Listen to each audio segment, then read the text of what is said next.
I'm Alice, youngest daughter of Charles Wellington. That name might not mean much to you, but in the room I was standing in, full of polished shoes and inherited smiles, it meant everything. The gala was held at our estate in Westchester. Chandeliers dripped crystals like melting ice. Waiters glided around with trays of champagne flutes. Women floated by in gowns like magazine spreads. My father stood near the grand staircase, shaking hands like he was the king of some hidden empire. I stood at the edge, wearing the dress my mother helped me pick, even though she wasn't invited tonight. She used to be the one glowing beside him at these events. Now, I was just a placeholder, a quiet fixture, not meant to speak unless spoken to. That was my role in this family. Smile. Be graceful. Don't stir the pot. But something about tonight felt wrong, like I was watching a play where I didn't know my lines. When Dad took the mic, the room hushed like always. He was good at this, charming, practiced. He thanked donors, praised partnerships, then his tone shifted.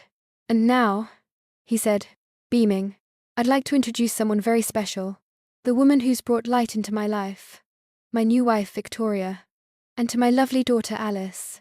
I hope you'll come to see her as your new mom. My ears rang. The room clapped, hesitantly, politely, the kind of applause people give when they're not sure if it's appropriate.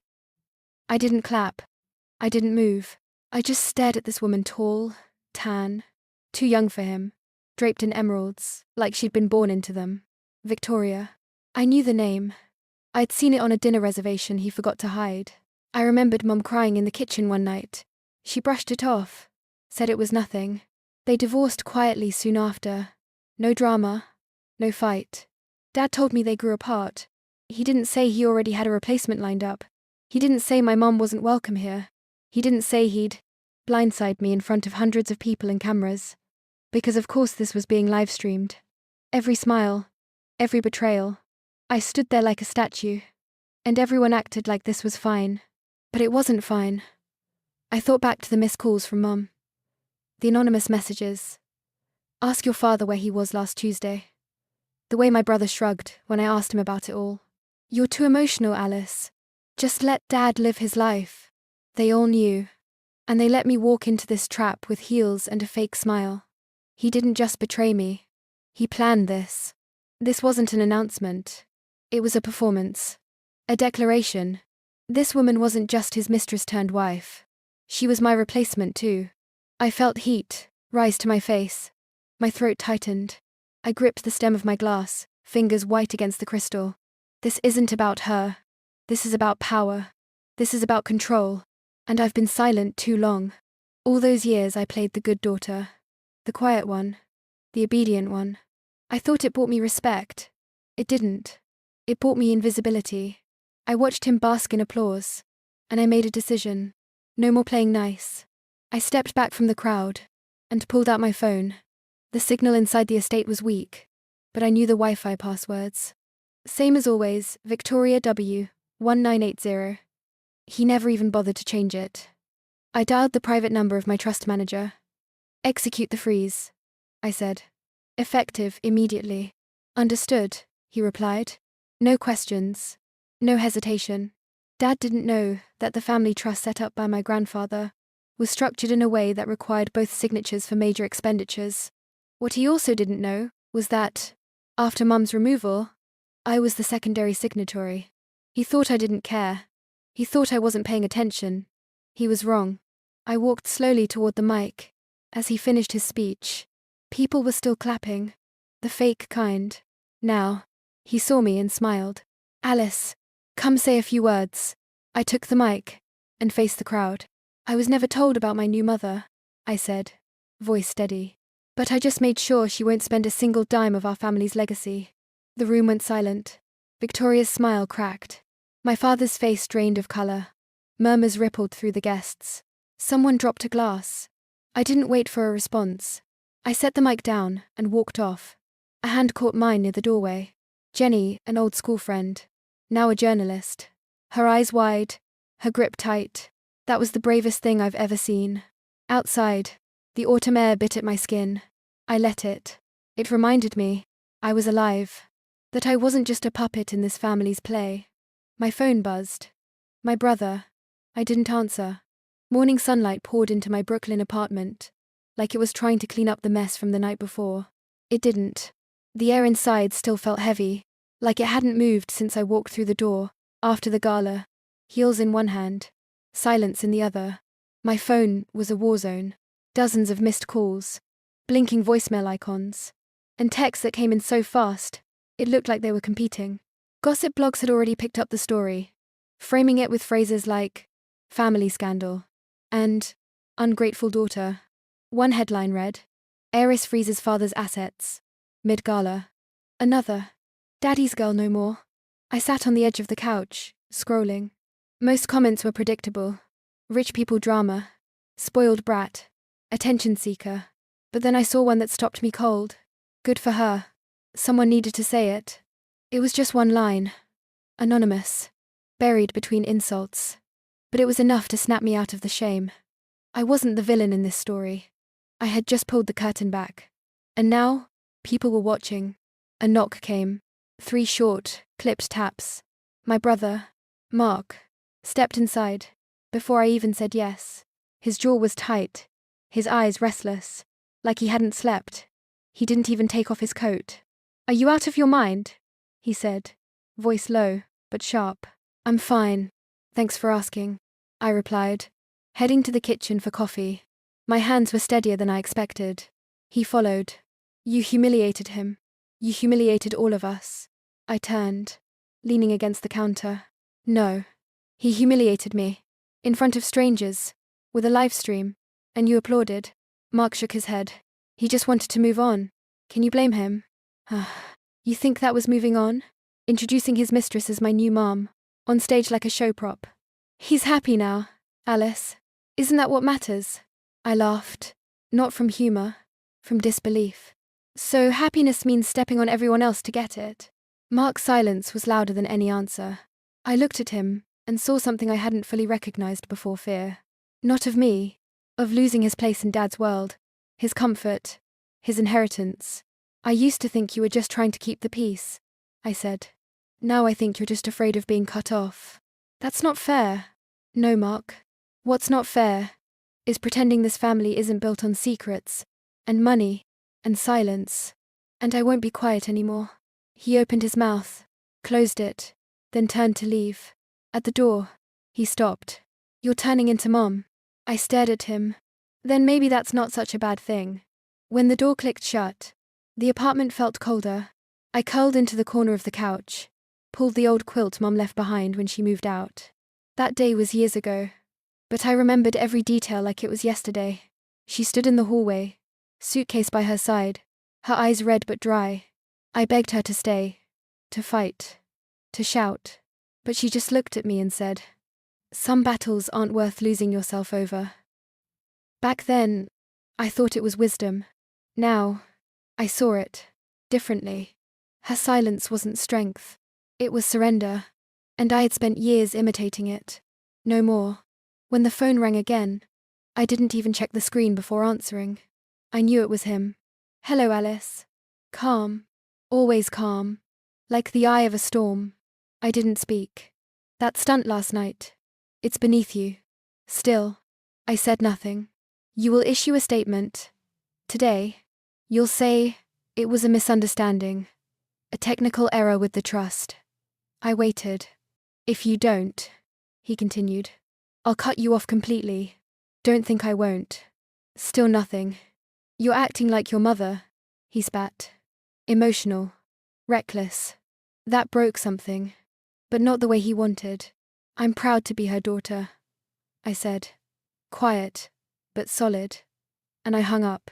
Without a word, I walked over to my desk, opened my laptop, and pulled up my mother's old trust documents.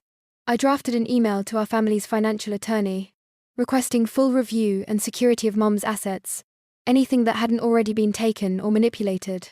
Then I put on my coat and walked out. Prospect Park was nearly empty, save for a few dog walkers and joggers.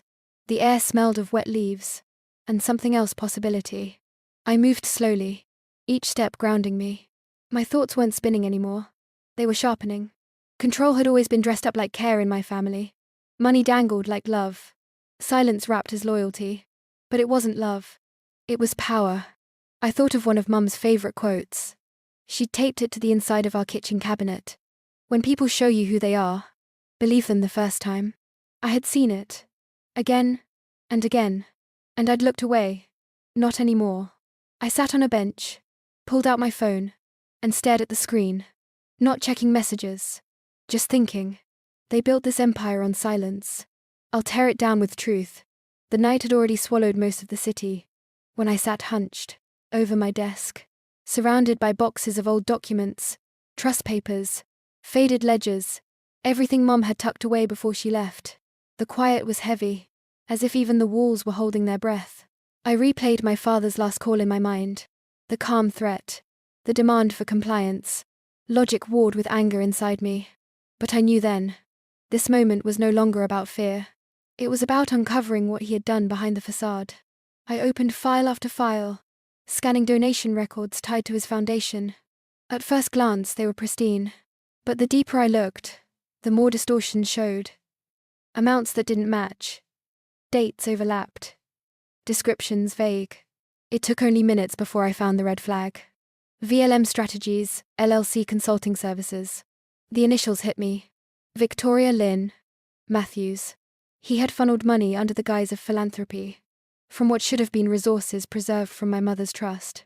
I leaned back, heart pounding. This wasn't scandal. This was theft. He wasn't just replacing my mother. He was rewriting her legacy. The betrayal sharpened into resolve. I would no longer be a silent daughter. Morning came too soon. The doorbell rang, and I wasn't surprised to see Mr. Collins standing there. He smiled as if nothing had changed.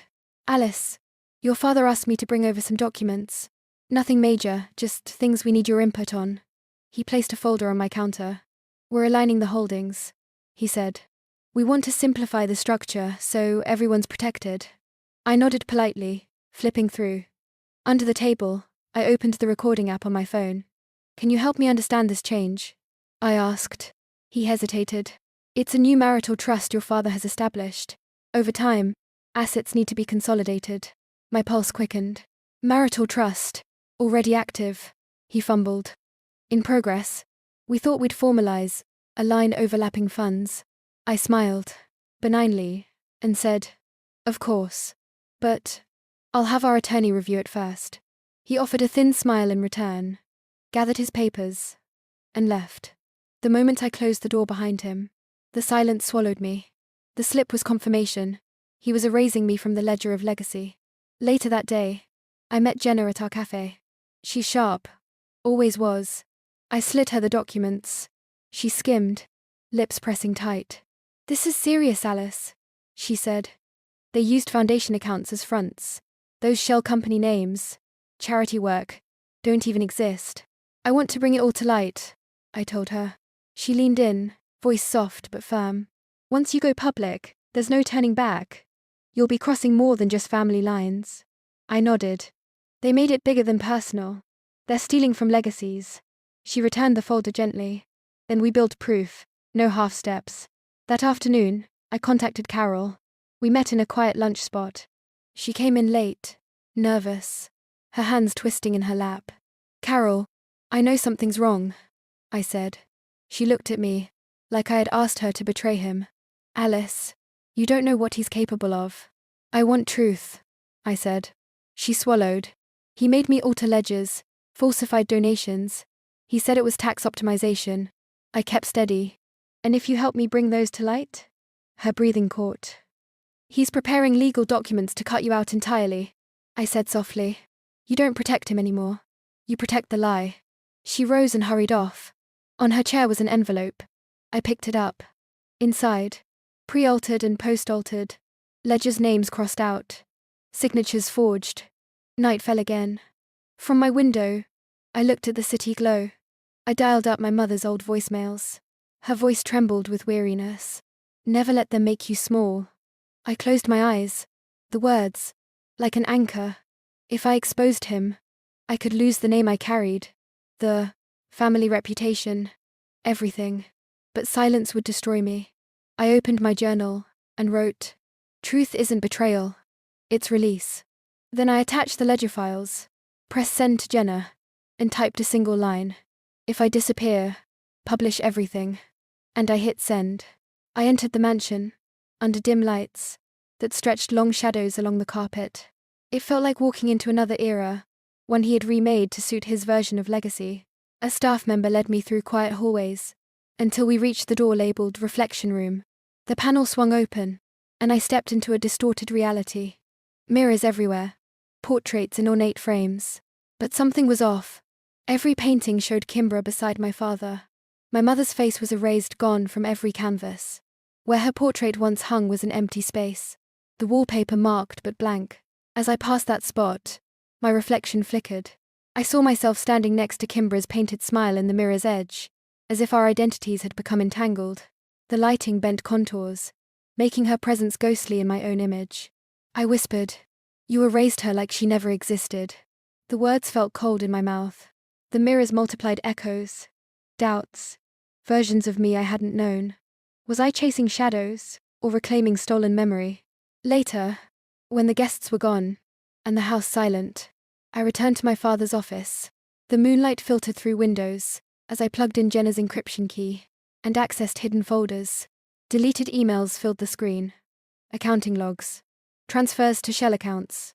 Codes. One message read, "Help me transition funds." Others were labeled, "Legacy backup," "Quiet change," "Funds aligned." Then I found her will, the version he hadn't buried beneath renames and falsifications. My mother's handwriting, preserved. She named me sole heir. I stared as my fingers trembled, caught somewhere between triumph and grief. Her voice echoed in memory. "Never let them make you small." In the hallway, her heels clicked. Kimbra appeared, framed by doorways. She smiled. "You look beautiful tonight," she said, voice soft. "Why take her place?" I challenged. "Why lie to so many people?" She tilted her head. "I only accepted what was offered." I stepped closer. "Everything you have is built on stolen legacy." Her lips tightened. "Be careful, Alice. You've sent emails no one was meant to see." I raised my chin. "You already saw them. Soon. Everyone will." She froze, then turned away without another word. Back in the reflection room, a mirror cracked at my sleeve. I looked down, fractured glass, scattered across the floor. Bits of my image caught in shards. I knelt, picking one up. It reflected my face, broken, but clear. A childhood memory returned. Mum handed me a broken teacup and said, "Even broken glass reflects truth." I held the shard to my eye, resolved. Their lies would be their mirror. That night I gathered Jenna, Asa, and the unearthed will in my apartment. We laid out the path ahead. Step 1. Reclaim rightful inheritance. Step 2. Expose the fraud. Jenna warned, "Once you start, there's no turning back." I met her gaze. "I don't need to turn back. I just need them to face forward." I released the first document to trusted news outlets. A proof of heirship. Quiet. Factual. Unassailable. They built a house of mirrors. Tonight, it begins to shatter. I saw the message just as dawn broke. No preamble. Just one line. "We have to talk. What I know is too heavy." Signed C. Carroll. My heart dropped. She had always stood, shadow-like, behind my father, quiet, efficient. If she was breaking rank now, something inside her had shattered too. We met later that day, in a cafe, on the Upper East Side. I arrived early, security tucked unobtrusively nearby. Carol came in, shoulders frozen, eyes hollow. She sat down, as if settling into a confession. "He made me do it," she whispered. "Altered documents, erased traces. He threatened me if I didn't. I tried to believe it was for the foundation, but it wasn't." Her words hit me like cold glass. She slid a sealed flash drive toward me. "Everything I did to bury her name, this undoes it." Shock and relief tangled in me. I whispered, "I never expected someone so close to him to feel guilt." She nodded, tears glinting. "Me neither." And then she vanished into the bustle outside. That night, Asa came over, unannounced. The apartment was quiet. He sat across from me, eyes grave. "You have that drive?" he asked. I nodded. He leaned forward. "Don't release it yet." I raised my brow. It's not safe. They'll come after you legally, publicly. And there's a clause in your mother's trust. If you contest too soon, everything shifts back to your father. I felt fury, but held my voice. So I wait while he steals her memory again. Asa shook his head. Sometimes truth demands patience, not haste. I stared at him.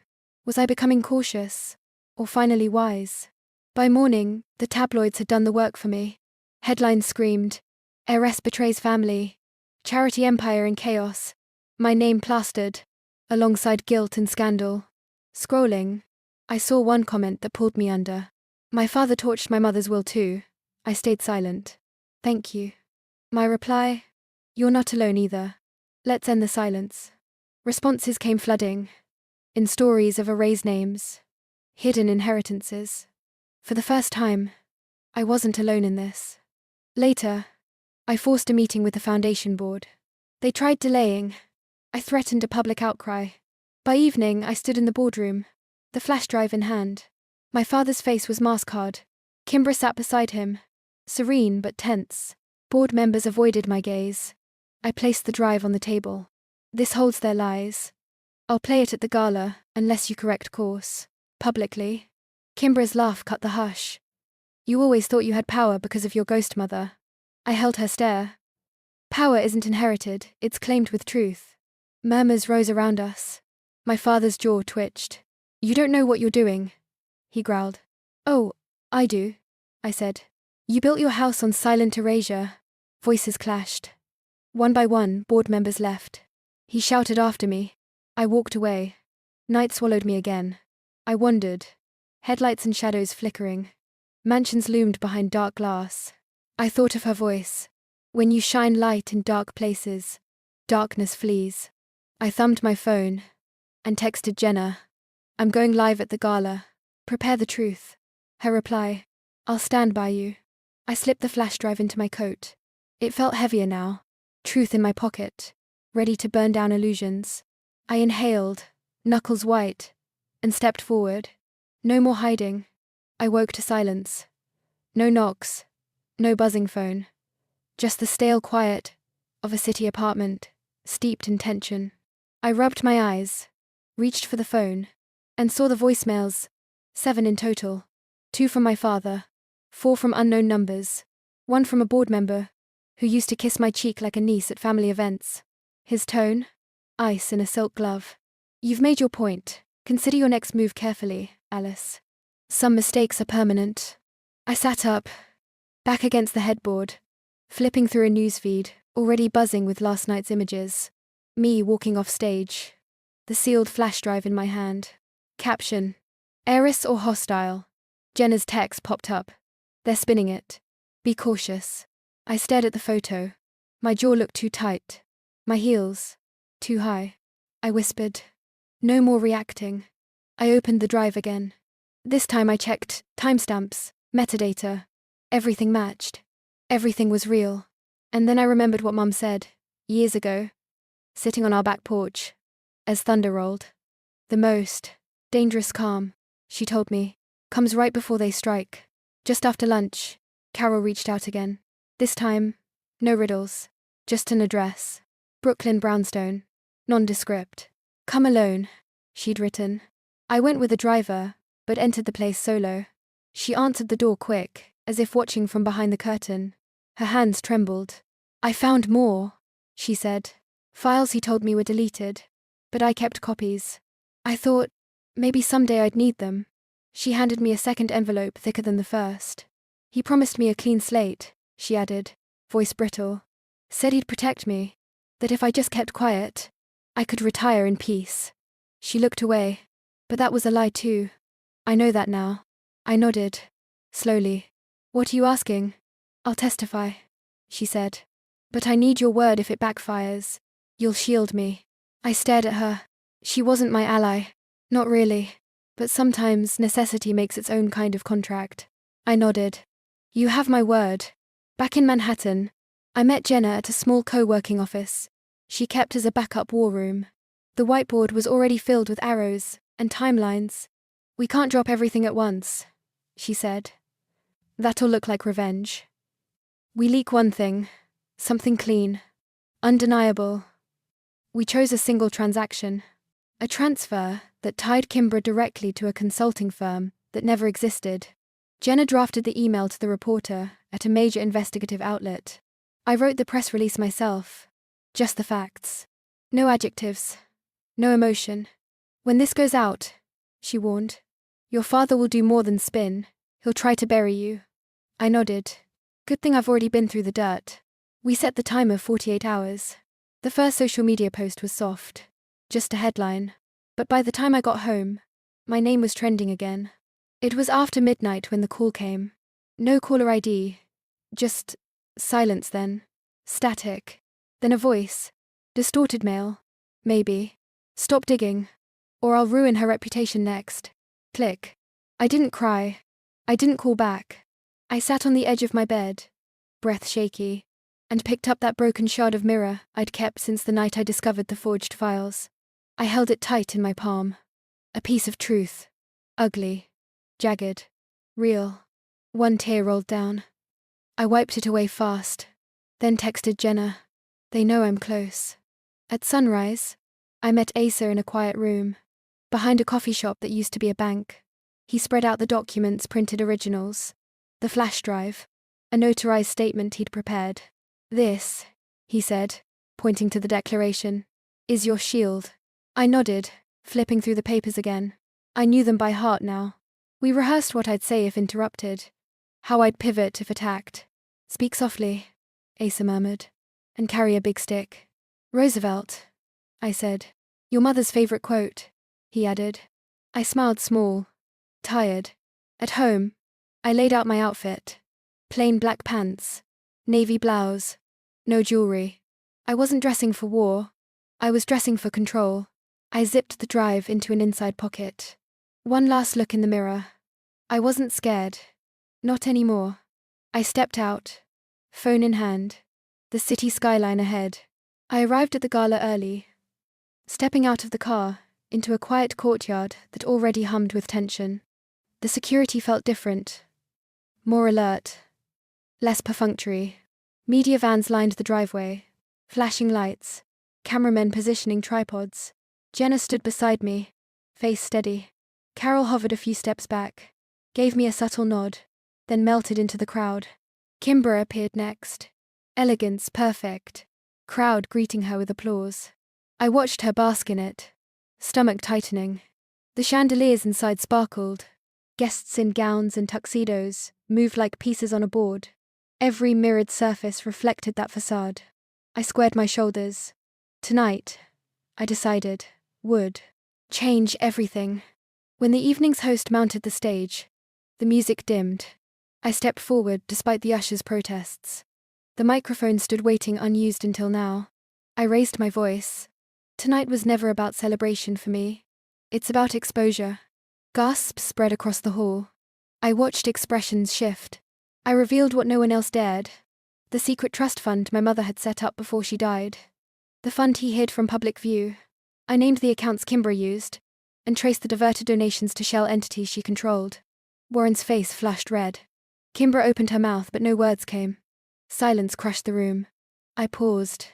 Let the stillness press on them. Then Kimbra's voice cracked through it. You lie! These documents are fake! She accused. She held up her phone, projecting a social media exposé, claiming I leaked family secrets for attention. Some guests murmured. I didn't flinch.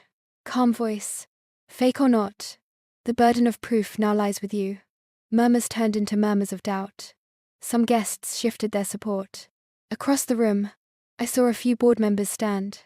One older man whispered to a neighbor, I stand with her. Another leaned toward Warren, face conflicted. Kimbra's confident mask slipped. Carol appeared at the door, eyes wide, confirmation she was watching. Seizing that break, I said, I didn't come here to ask. I came to demand accountability. Then I pressed play. A recording flooded the room. The unmistakable voice of Kimbra, admitting she diverted funds from the foundation to personal accounts, under the guise of consulting. The room froze. Kimbra gasped. Warren covered his face with his hand. I stepped back, pulled the mirror shard from my pocket. one I'd kept from the shattered glass in the reflection room. I held it high so the light caught it, reflecting slivers across their faces. You finally see the pieces you broke. Security parted. I walked off the stage deliberately. Behind me, voices crashed. Outrage, confusion, betrayal, mirrors had shattered. I returned early to the Savannah estate, walking past media vans and security barricades. Cameras swiveled toward me as I passed. Jenna flanked me, calm. Carol slipped me a folded note. They moved the safe. My stomach tightened. This was it. I adjusted my posture, reminded myself that fear had no place here. The grand hall loomed ahead, chandeliers dripping crystal. The red carpet stretched, guests arriving in gowns that gleamed in the light. Every surface was polished, every detail curated. My heart pounded not with dread, but resolve. When the host began opening remarks, the crowd hushed. I stood as he introduced the portraits. First came the new one, Kimbra beside my father. Then, unexpectedly, he removed it and revealed my mother's portrait behind it. Gasps of surprise rolled through the audience. I rose, moving forward despite the ushers. I took the mic. That portrait belongs to her. To me. To our truth, I said. You replaced her presence in every room, every moment, as if she never existed. The lights dimmed, and the hush held. The tone shifted. This was no gala anymore. This was war. I laid out legal documents, twist S16, in front of the audience. The mother's trust was valid, and I held rightful control. I read aloud clauses, proving her will remained intact, despite their attempts to rewrite it. Faces in the crowd turned pale. Kimbra's lips quivered. Board members shifted, uncomfortable. Warren looked panicked, his calm slipping. Kimbra tried to mock, but I cut her off with quiet force. Then I played Twist S17, Carol's recording.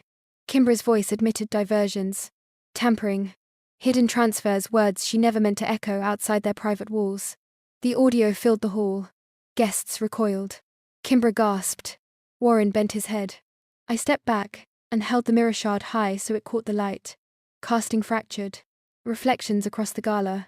You built a house of mirrors, I told them. I just shattered it with a voice. Chaos erupted. Some applauded. Others stared in shock. Mouths parted. I slipped back to backstage corridors. My phone grew hot in my hand. I typed to Jenna, "Go live. Let people hear it." I caught sight of Kimbra trying to coordinate her exit. Guards blocking her path. Cameras swarming. I inhaled steady, knowing final reckoning awaited. They thought tonight would bury me, but tonight they buried their lies. I woke up to over 100 messages. Some names I didn't recognize. Supporters, strangers, old classmates who'd seen the broadcast. Others were reporters asking for a statement. I didn't reply to a single one. I sat on the front porch with a cup of coffee, watching the sunrise. It felt quiet. Not the kind of quiet that suffocates, but the kind that settles you down inside. My phone buzzed again. Voicemails from my father. One from Kimbra. I didn't listen. I deleted them both. I wasn't waiting for apologies anymore. I opened the small wooden box I kept on my bookshelf, slipped the broken mirror shard into it, and closed the lid. That part of me, the one who needed their approval to breathe, was gone. It's not about forgetting. It's about not letting it control you anymore. Later that morning, I walked through the doors of the non-profit I'd restarted. The building was smaller than what the foundation owned, but it was real. Ours. I greeted a room full of women, some fresh out of broken marriages, others healing from betrayal. I told them, "You're not who they made you to be. You're what you choose to become." And for the first time, the applause wasn't for someone rising from tragedy. It was for a woman leading others out of it. Afterward, I stepped into my small office, closed the door, and opened my old leather-bound journal. It had dust on it. I wiped it clean, and I wrote, just for me. It was nearing evening when the knock came. I opened the door to find my father standing on the sidewalk. No driver, no entourage, just him, older, thinner, face drawn like he hadn't slept in days. He asked to speak. I told him we could talk, but only in the community garden down the block. I wasn't bringing him into my space. We sat on a bench near the roses. He looked around like he didn't belong in this kind of silence. "I didn't know how to grieve," he finally said. So I controlled everything instead. I didn't say anything. He kept talking. I lost your mother. Then I lost myself. Then I lost everything else. I listened. Not because I owed him anything, but because I needed to hear it. His truth. When he finished, I stood up. I don't hate you, I said. I just finally love myself more. Then I walked away, not out of anger, just peace. A few days later, Carol and I broke ground on the new garden. We called it the legacy plot. Kids from the shelter came. Neighbors brought seeds. Someone donated compost. Carol handed me a box of white rose saplings. I planted the first one. One for every woman who'd ever been silenced, Carol whispered, as she read from a folded page. Out of the deepest wounds, bloom the strongest roots. I tied Mum's scarf around my wrist. Soft, faded, still smelled like lavender, and let the breeze take it. It caught the light like a ribbon of memory, floating forward. I smiled. The cameras weren't here. But this was the real ending. A week passed. Then, an invitation arrived. National Syndicate wanted me to speak. Topic: emotional inheritance and breaking toxic cycles. I stared at it for a long time, before answering. I wasn't afraid to tell the story. I just didn't want to relive the pain. But then I realized that story wasn't the pain anymore. It was the proof. I said yes. I wrote to Jenna, thanking her, not just for standing by me, but for risking something when I had nothing. Then I found the last printed copy of the fake will in my drawer. I burned it in the kitchen sink. No rage, no speech. Just let it become ash. That chapter didn't define me. I opened my laptop, started a new document. The cursor blinked. I typed, "My name is Alice, and this is the story I refuse to let them write for me." Then I leaned back in the chair, looking out the window. Sometimes walking away isn't the end. It's the beginning of who you really are.